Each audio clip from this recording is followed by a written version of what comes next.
بسم الله الرحمن الرحيم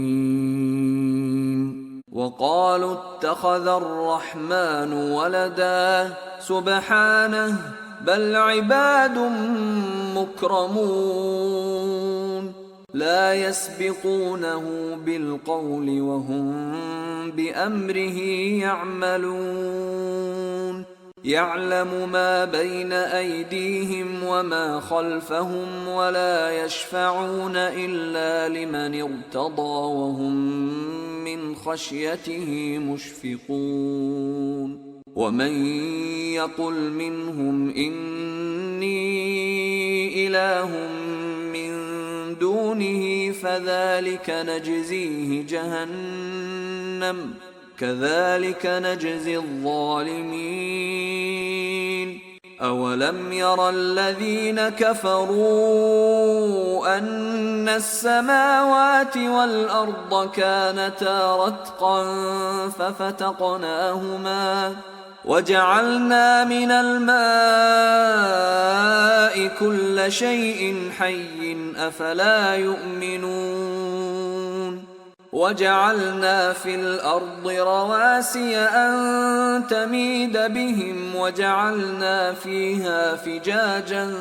سبلا لعلهم يهتدون وجعلنا السماء سقفا محفوظا وهم عن آياتها معرضون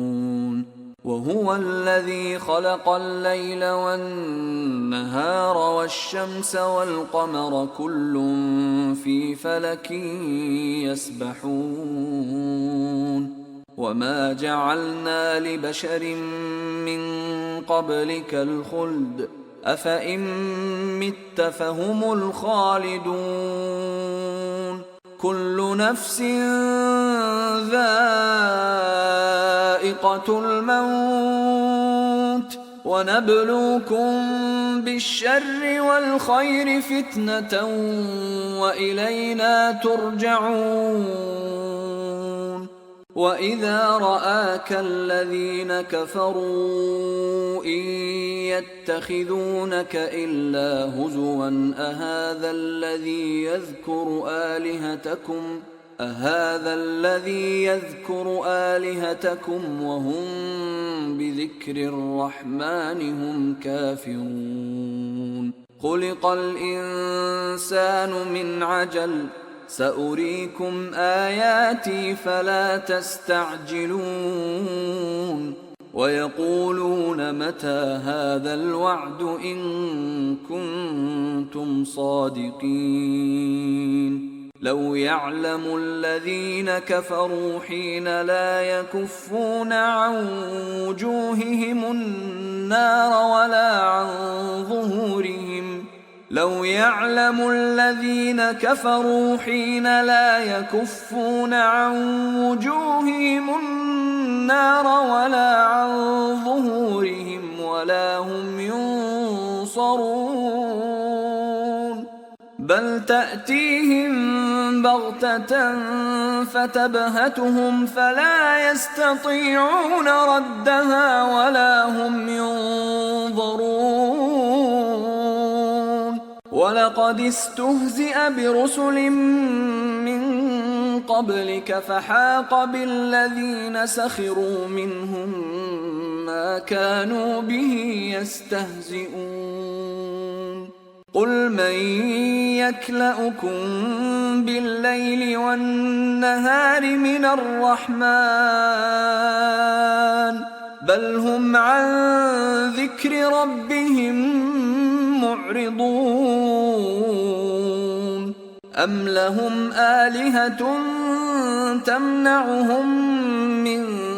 دوننا لا يستطيعون نصر أنفسهم ولا هم منا يصحبون بل متعنا هؤلاء وآباءهم حتى طال عليهم العمر